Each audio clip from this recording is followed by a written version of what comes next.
Hello family, my name is Chris, I am your home gamer dad, and today let's talk about Let's Go to Japan, a game designed by Josh Woods and published by AEG. Let's Go to Japan is a 1 to 5 player game where you are planning your trip to Japan and then actually taking that trip, and whoever has the better trip gets the most points and ultimately will win the game in the end. One of the things I absolutely love about this game, one of the big things that drew me to it when I did my Kickstarter, why I backed for it and why I haven't, why I still play it, is actually the story behind it. And that would be Josh and his girlfriend had planned this huge trip to Japan. They had everything all laid out. They had their itinerary ready to go. They were so excited to go, and I can't blame them at all because I do want to do that one day for myself. But you know when they were supposed to go? In 2020. April 2020, I believe is what it's stated in here. And of course, April 2020, the whole world shut down basically, so they were unable to go on their trip. They had to cancel it and very disappointed. Trust me, I get how you feel, man. Right at that time, like my birthday's at the end of April, we were supposed to go to Disney that year as well, like for my birthday. Didn't happen, so I get the disappointment for wanting to go on a trip and not being able to do it because of COVID. However, for Josh, instead of throwing away all of that work and planning that he did for the trip, he decided to use that information as a base for designing this game. And let me tell you, it came out so amazing. I love it. My wife loves it. This is something that I definitely want to play with other people as well. And hopefully one day start seeing an entire Let's Go To series going to different places in the world or different attractions or things along that ways. I think it definitely could be something huge in the making for AEG if they want to keep up this style of game or this series of game or whatever. But for right now, let's just find out how Let's Go to Japan works. Head down to the table, and I can walk you through it little by little. It's not going to be a detailed playthrough, but you'll get the good gist of the game once I'm done. So what we have down here is a basic setup right now for the game. Again, is 1 to 5 players. There is kind of like an automa to it or whatever that you're just kind of building up your own itinerary to make your own scoring. You're going to give cards to the opponent and they're going to do those things. So at least you have somebody to score against. But this game is definitely best played with more than one person. I generally play with 2. My wife and I play it. I can see really any player count is perfect because your turns always happen simultaneously. Everybody kind of just takes the same thing. The longest part of the game is once you finish planning, it's the telling of the story of your trip that could take a while if somebody is really like into like their story and whatnot, which is both a great thing in my opinion, but then a lot of people don't really like that as well. But we'll get to that in a moment. As far as the instruction manual goes, it's actually really well done. It's only 16 pages long, which is nice, short, and to the point. I do feel like certain sections are a little long-winded, so this could have been even shorter. Then again, I'm long-winded, so who am I to say anything? But if you're looking for any particular information or answer to a question or whatever, you should be able to get it from the instruction manual, no problem. Walks were one thing I was very confused about when I was even reading through this, but there are a ton of great how to plays on YouTube that you can check this out as well. Definitely recommend those. But that's really it. The advanced ability to walk is really it. Otherwise this doesn't need to be this long because this game is actually really simple once you start playing it. So ideally, every player is going to get one of these boards. This is basically your trip planning board that'll also kind of build up experience for the different things that you do along your trip. At the beginning of the game, one of the players randomly puts these little tokens here on each one of the days, and then everybody follows matching like that. So every game will be different because you're going to have different order of things that you have. But again, if you're playing against other people, you are going to all have the same order for that particular game. We have temples and shrines, nature and garden. This is very much like happiness and saving money and things along that way, which is great. Food and drinks. This is unique experiences, and this is shopping. So once you start pulling out your cards from these decks, you're going to see matching symbols here, and you're going to want to kind of do your best to arrange them on your itinerary, matching what it is that you want to focus on for that particular day. The 2 cities that you're going to be going to for this game are Tokyo and Kyoto. There is an expansion to this game that adds Sunday, the 7th day of the week, heading to Osaka that day, but I'll talk about that a little bit later. I actually haven't used that expansion yet, but it's cool to be able just to see a little bit further going on, making your trip just one more day, because you always want to spend one more day at these places, and then one extra thing that you could do in order to round out your trip. You got a whole bunch of tokens over here that are each going to be within their own piles. And again, as I usually say on this just represents a small portion of how much you get in the bag. I got like the super deluxe version of this. So if you have the standard version, I believe these are all like cardboard punch outs and everything. I got the amazing feeling chips for all this just because I love this type of upgrade and whatnot. And then these like train tokens are double-sided. You have one side that gives you positive points and increases your happiness, whereas the other side is -2 points. So as you can see right there, they're the same side if I flip it over. Same thing for these tokens up here. You either have experience at one experience at the end of the game, or you're able to do some card exchanges to give you something else. But I'll go over what all this up is here in a minute, but this I want to talk about first because this is pretty much your round tracker. Every round, you're going to be moving this down the line here, and it's going to tell you how many cards you play and how many cards you pass to certain players. By the end of this 13 round run right here, you're going to have an entire itinerary of each day having 3 cards in it. Well, at least 3. You may have a 4th in it depending on certain bonuses you take and whatnot. But once you hit the last spot here and everyone has done the final action, then all your days are set. Then you go into the next phase, which is the scoring phase. You make up your story, and whoever has the most points wins based on how your trip went. So let's just really quickly go from here. We're going to start back from front, and it's going to be play 1, pass 1. It's going to tell you to draw 1 card from each one of the piles. Again, this is simultaneous, so you guys at the table would have to determine who takes what in what order and how you guys want to grab it and whatnot. There is another marker that came with this. I got to remember where it is. So I just kind of use that as the first draw marker, and that'll just kind of get passed around the table this way. But that's how I do it. You guys are going to want to do it your own way when you play. However, you're going to take one of each card and then flip them over. These cards are amazing, and it looks like they're really busy with a lot going on. But to be honest with you, most of these things are flavor. You have, let's just take this right here, the Stay in a Capsule Hotel. So it is blue, so that means it represents Tokyo. Stay in a Capsule Hotel is the title of it, the giant picture of what it is, and then a description of what it is right there. Really, if you're playing the game just for the game, you're only caring about these top 2 sections right here. What experience you gain from the card, how much experience it gives you, and then ultimately what your, that is your highlight of the day is going to be, should this be on the bottom of your 3-card stack. So now here's how this would work. I would have these 2 cards in my hand, and I would want to pick which one I want to use. Monday is looking for me to go to temples and shrines. This actually has the temple and shrine symbol on it, the Yasaka Shrine, there we go, in Kyoto. And actually give you a pronunciation right here, Yasaka, there we are, nice. I would then choose to play this to my Monday, and that would just go right there. I would then take this face down, and I would pass this to the player on my left, I would believe, and that would actually go into their pile right here, where that would just sit for them to pick up later on. Once everybody has done that, we then move this marker down, and literally we're doing that again. So it's drawing 1 from each stack, playing 1 somewhere on your board, passing the other one you have to one of your other opponents. Once you hit right here, it actually goes in the opposite direction. So rather than passing to the left, you would pass to the right.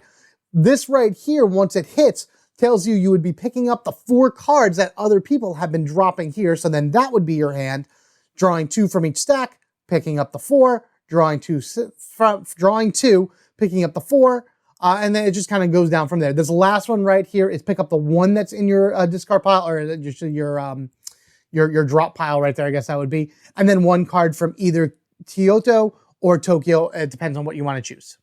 Okay, so if you happen to draw a yellow card, as you can see right here, this is photo sticker booth. This actually applies to both cities. You could use this if you're in Kyoto. You could use this if you're in Tokyo. The reason I bring that up is because as you go through your week, and let's just kind of throw some stuff here. So I actually have 2 more shrines, and I'll explain how things go down in a moment. 2 here, and again, I'm just throwing stuff down right now. This is a great example right over here for Tuesday. So I am on Monday. I am in basically Kyoto every day. The moment I go to Tuesday, I have now jumped from city to city. Everybody starts with 1 free train token in their hand, so you're able to jump cities whenever. But should I happen to change again, I would need to take 1 of these cars and kind of apply that to the trip. So I'm actually moving from one to the other. One side gives me -2 points at the end of the game. However, there is ways to get bonuses in order to gain 2 points and of course rest because you're on a super luxury train. That involves that once you have 3 cards down on a day, you look to see the matching symbols for that day. And if you have them, then you can go up here to the bonus board. If I only had 1, for example, that match, I'd be able to move my happiness marker up 1, which I'll talk about that in a moment. If I had 2, I'd be able to take either 2 research tokens or 1 wild token. The research tokens are great because you can trade them in on your turn at any time to draw 3 cards divided among any of the stacks that you want, and then you discard 3 cards. They don't go to people. They just go out of the game basically for that round, for that game, I should say, or whatever. You're never going to go through the whole pile, even if you have 5 people, trust me. So you could do that, or you can hold on to them to the end of the game, and each research token is worth 1 experience. Or my favorite are the wilds. Once you're actually in the scoring mode, you can use one of these wilds to move one of your experience tracks up 1, thus gaining additional experience points or helping you towards whatever your goal of the day is. Highlight of the day. And what that is it's the final card that's right here on the bottom. And ideally what you want to do is every card has a specific amount of criteria that it has to make in order to be able to give you X amount of additional points. So for example, this temple right here, if I had had 3 experiences in nature and gardens before this card triggers, I would have gained 2 additional points. The Maneki Neko, as you see all over the place, are your points per temple and unique experience that I have prior to it. Everything works prior to it. So Monday, you're probably not going to get it unless it's a small one, unless I had something like here where I know that I'm probably going to have 2 temples prior to this in order to gain 6 straight points. And the thing with that is that as I gain cards in my hand, I may want to switch things around. So this was here first. I may have then gotten this later, hoping that at some point I'd be able to get another, another shrine. When placing a card down in an area that already has a card in it, you can place it on top of it, thus making the new highlight of the day for that round. Or you could place it behind it, just kind of increasing, experience for stuff later and making the highlight of the day different. If there are 2 already here, you can take one and either put it here in the bottom, making the new highlight, or you can put it in the middle or up top. I mean, this doesn't really matter. You can put it in the middle or up top in either way. There may be something for a highlight of the day that determines like order of stuff, but by doing it this way, not only would I have gained 2 experience for the temples, save some money, so that's great. What is that? That's a garden, a unique experience, and then 3 additional points. Gain another unique experience, spend some money, 4 points, but then I would have gained 6 points. So this would have been a very good Monday overall, hanging out in Kyoto, doing all of these temples and shrines and just having a great time. And to me, that's like one of the awesome things about this game is that once you start making your itinerary and seeing where everything falls within your schedule, once it's all filled up and then you go back in and start scoring day to day to day, talk about what you did. Where did you go? What did you do? What was your experience? Yeah, it's all role-playing in a sense, and I think that's amazing. When I played this with my wife, I wasn't sure exactly how into it she was going to get with it, but I think with me going first and like giving her an example of, oh, today we started in this place and we did this, we did that, we spent some money, we enjoyed it, yada, yada, yada, it kind of opened her up a little bit more. So then when when it was her turn in order to score her day, she really started thinking about, wow, if I was really here, this is what would happen. And on our second and third game, she was getting really into it and I loved it. It was such an amazing experience to pretend like we were going here. And then of course, hopefully one day we'll actually be there as well. But like, man, it's just, whoever thought that planning a vacation would be so amazing? In any event, as mentioned before, what you want to do then is just kind of go through the rest of it, filling up all your stuff. You don't have to play cards on the farthest left day. I could play cards in any order I want, in any way I want, throughout the course of the game as I draw them. It's just once all the days have at least 3 cards on it, that's going to pretty much signify the end of this particular planning phase, and then you go into the point scoring phase. I'm going to do a quick jump ahead on this in order to be able to show you kind of what a finished game would look like. But there are 2 very important things that you got to understand going through this as well. And that is your overall mood meter and then walking as well, which is a valid option and could give you quite a lot of points in the long run. or just give you something to do, because let's face it, sometimes when you're on vacation, you're either not going to want to do something that's in front of you, or you just want to kind of roll the dice and see what you find as you explore the area. Okay, so here it is, kind of fast forward to the end. You have 3 on Monday, 3 on Tuesday, 2 on Wednesday, 3 on Thursday, 3 on Friday, 3 on Saturday. And as you can see, as you go along, there's going to be various train switches. So I'm in Kyoto up to like here, the switches to Tokyo. I'm still in Tokyo here, but I still have one more card to play on Wednesday. Switches to Kyoto on Thursday. Yellow means that I can be in either city I want. I'm going to stay in Kyoto. It kind of doesn't matter, but sometimes it does, depending on if you need to use trains in order to do a highlight of the day in order to score or whatnot. Friday, I'm back over to Tokyo for the rest of the trip. Now, here I am on Wednesday. I have 2 Tokyo cards. I have a bunch of symbols right now that is going to go really good for that bonus for the day. However, the 2 cards that I have in my hand, I really don't like. I don't want either of them, and I don't think either of them are going to help out very well. What I could do is take a walk. I could then choose which one of these cards that I just don't want, and it just gets discarded. It doesn't go to another player. It just goes out of the game, basically. It could be either one. It doesn't have to be Tokyo or Kyoto, I believe. You guys let me know. Again, I got to re-look through that, because sometimes the walks are a little confusing. But you remove one, and then you go to the pile, and instead of flipping it over to see what it is, you leave it on the go for a walk side. And this would actually go in the same way that you would anything else. So I can put it on the bottom, in the middle, or on the top. And I think in this case, I'm just going to put it on the top. Once you go for a walk from the deck, like as an action, you gain one of the research tokens to add. So that would go into my pile. You could always choose to have highlights of the day for walks, which will always be 2 points if you just want to go for a walk. You will flip this over during the scoring phase of sorts, but for right now, it would just go in like this. Now, because I have all of these matching things as well, I have 1, 2, 3, 4 symbols for this, so that means I can go up here to my bonuses, and then I could choose either level 3, level 2, or level 1. I can pick any one of those, and I could actually choose to go for another walk. Instead of taking a luxury, I could go for another walk. So basically, yes, so the level 3 ones here are, you could then take a luxury train and put that into your supply. So switching trains won't be negative points. You'll actually gain 2 points, and you'll move up and down on this happiness meter, which I'll show that in a moment. Or you can take a walk without gaining the research token, meaning that you just grab the top card of whatever deck, slide it in anywhere, and ideally, for this Wednesday, we could be doing a ton of walking and then just seeing what we can get. Now, depending on where you put it on the day, will determine, if it's going to have an end of the highlight of the day or not. Right now, this is still going to be my highlight of the day, regardless of anything, this last card. These 2, I can flip them over and see what they are, and then just kind of apply them to the day regardless. Now, as far as this meter goes, you saw that there was green symbols pointing that way and red symbols pointing this way. Whenever you come across one of those symbols, you'll be moving this token left and right. For the red ones, you move it that way. For the green ones, you move it this way. And this initial thing is like a tug of war of sorts. So if you pulled it all the way over here to the green, the moment it hits that spot, this happiness token moves up 1, and this bounces back to the middle. If it goes all the way over here, boom, that goes up that way, and it goes back into the middle. Once you've hit the end of the game, depending on where these things are, will determine if you lose points by being stressed out and spending too much money, or by being relaxed and being a thrifty vacationer, not spending a ton of money, but also having a great time. Everybody has now completed all of their boards. We have all of this. We're going to move into the actual vacation phase, where the first thing you do is you kind of go through this and you place your train tokens down depending on how many times you switched. Again, everybody starts with at least 1 train token that says start. You don't have to gain or lose anything from that. The thing about this is that you don't have to use that train ticket.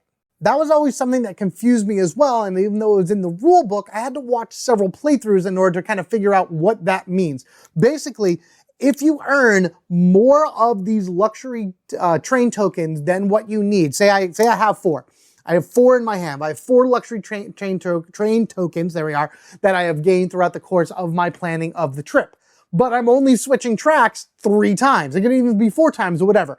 I do not have to use this start 1. I could use these train tokens that were upside down, but now they are not, in order to just take nothing but luxury trains for my entire trip. But if I only had like 2 of them, instead of taking a -2 for another switch, I always have a star token, which will not like lose me those points. It's like 1 tray for free if you need it. And you're almost guaranteed to need it because switching tracks and going to other cities is kind of a big key to winning this game. But in any event, I just want to throw these down just to kind of show. Say I have a luxury here. We'd have another switch over there. Say I didn't get that. Boom. So that would be how my final scoring goes. We would then start on Monday. So on Monday, the first shrine would actually move this up 1 right here. And then we'll move these back just for the heck of it. This would move up 1 as well because I spent not a lot of money, and that's great. This one actually has 3 that move up. So this guy would move up 1. My gardens would move up and my unique experiences would move up.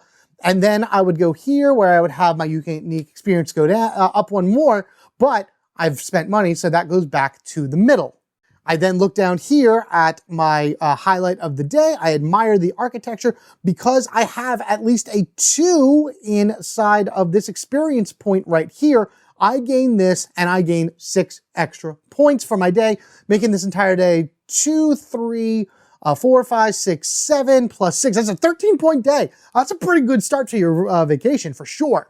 And then you would just move yourself down, going from 1 to 1, shifting these around. Whenever a token hits a spot with a Maneki-Neko, you gain that many points. These are not cumulative, so that means you're just earning a maximum of 8, a maximum of 12, a maximum of 15. It's not like you're adding them all together. Always remember to add in your, highlight of the days, which just becomes down into a really cool travel journal right here where you can mark everybody's score down as you play. So very well nice. So you got all your days straight down, your happiness and sadness levels, your individual experience for each one, your trains, and then of course your research token totals. And that, my friends, is that. Once all of that is scored and everyone has talked about their trips and how much of a great time they've had, whoever has the most points wins, and they're the one that should plan your trip to Tokyo, to Kyoto, to Japan in general, whenever you decide to go. The last thing I do want to just point out really quickly are the walk cards right here. So say we were scoring and we got to Wednesday. Going for a walk will always increase this by 1, and then of course it's just a walk. You would put like a walk token on it to show you that you've used it for your walk and give you 1 point. However, you can choose to flip it over and see what it is that you would be doing. So you went for a walk and ended up going to a baseball game, which earns you 5 points. Unfortunately, this doesn't give any type of other experience, which is upsetting because it should, but it's better than having just 1 point, even though this may go up. So maybe you would want to push it up if you're just going to get maybe the 12 or the 20-point one. Or you can flip it over and leave it like that. Same thing goes for the other walk. I can continue after the baseball game. I can keep walking and either gain a point and extra energy and whatnot, or flip it over and go shopping in Shibuya. Maybe I don't want to spend extra money there and everything. Maybe that's not going to help me at all and that's going to make me lose points. So maybe I'll just want to continue going for a walk instead. So that's how taking a walk works. Again, it's taking the chance over seeing what you would see going throughout any city that you have in there. And then of course, if the experience comes along that you want to do, partake in it. Earn some points, earn some experience. If not, keep walking by and move on to the next thing. If you couldn't tell already, I love this game. At its core, it's very simple in terms of just everyone taking their turns at the same time, playing their cards, and then passing their card off to someone else. It's a matter of just reading that turn tracker and understanding what each one of the rounds do. It did take me a little bit to figure that out personally after watching several playthroughs, and now going through the instruction manuals again in order to know exactly what each symbol meant. And then once I'm sitting there talking to other people about it and showing them how to play, it takes like a little bit of time for it to click. But in all honesty, even those that aren't really familiar with board games and whatnot, after one playthrough of this game, it snaps in, they get it, they understand it. You can then play another game in order to go a lot faster with it. It does say a 45-minute game time for this. I'll be honest with you, it's not that long. The longest part of the game, again, is if you have somebody that just wants to make up this entire massive story, which I love. By all means, bring it. I want to feel this adventure from whatever it is that they created in their itinerary and whatnot. One of the things I can see people not liking about this game is that each player is exactly the same. A lot of it is all about the luck of the draw. You saw how big those decks were and everything. If you're looking for a particular symbol or something to kind of go with a highlight of the day or something like that, drawing 1 or 2 cards a turn from either deck is not really going to help you. Now, the research tokens help in order to sift through that a little bit more, But because everyone's the same and everyone's looking for the same thing, you know that the pile that you get may not exactly match up to what it is that you're looking for. There is an expansion called the Passport one, where everybody would draw 2 cards from this deck, and these decks give asymmetric powers to each one of the players. So you'll be able to do something a little bit unique only to you. So I'm just gonna draw one of these right now. Happy Go Lucky. Score double the points for your happy tokens and your sadness token. So by the end of the game, you're scoring, 6, 16, or 30, or minus, I should say, that's -6, -16, or -30. On the flip side, +10, +24, +40 points. So that's just one of several examples in here. Again, everyone would choose 2, they would pick 1, and that would be their own special ability for the course of that game, just adding a little bit more of a mix-up to it, adding a little bit more variety to the game, and making each game a little bit more unique, and in that case, a bit more high scoring. But with all that said, I'd love to hear your opinion of Let's Go to Japan. Let me know what you guys think down in the comment section below. Is this something that you have played before and you enjoy? Your game group enjoyed it, that they love the storytelling? Or is this something that's just on your radar, maybe now or was, and kind of is swaying back and forth of sorts? Again, the theme going to Japan and the idea of this and everything was the immediate thing that caught me. I do not regret this at all. I got everything to it. It came to me wrapped into the beautiful wrappings to it. I forget what that was called. Hold on one second. The furoshiki cloth. This thing actually came wrapped up in that cloth, which I still have to this day. I took a picture of that. I should hopefully be throwing that on right now. I'd also love to hear about what you think the next Let's Go game should be. As someone who is very versed in Disney or whatever, I think I could definitely make a Let's Go to Disney World by far. Of course, you need all the rights and everything for that, so that's a little tough. So we probably stick to countries like, let's go to Scotland. That's another one on my bucket list. I want to go to Japan, I want to go to Scotland. So they make a Let's Go to Scotland or anything like that, you could better be sure that Shut Up, Take My Money is going to be in effect for that game. Thank you all again. Let's keep this talk going down in the comment section below, talking about Let's Go to Japan, maybe your experiences in Japan, a whole bunch of things, so long as it's kind of zeroed in on this and whatnot. I would love to hear about it all. You guys have been absolutely amazing. In order not to miss any future fun videos that I happen to put up for you to enjoy, I do have other reviews that I want to do for games that I don't know exactly how to bring to the channel, but I still want to talk about them, and a bunch of other fun videos that I'm looking forward to in the future. Be sure you are subscribed to the Home Gamer Dad. Thank you all once again. You've been absolutely amazing. Take care of yourselves and each other. We are family forever, gaming together, traveling together, planning our trips, seeing which one of us knows their stuff more than the other. But regardless of anything, no matter what the trip is, whether it be a great, amazing super trip or a lousy whatever trip, the fact that I would just be there is amazing. As I said on my honeymoon, which was in Hawaii, the worst day in paradise meant you were still in paradise. See how that works? Always take what you get and enjoy what you have. You guys have a good one, and I will see you all in the next one.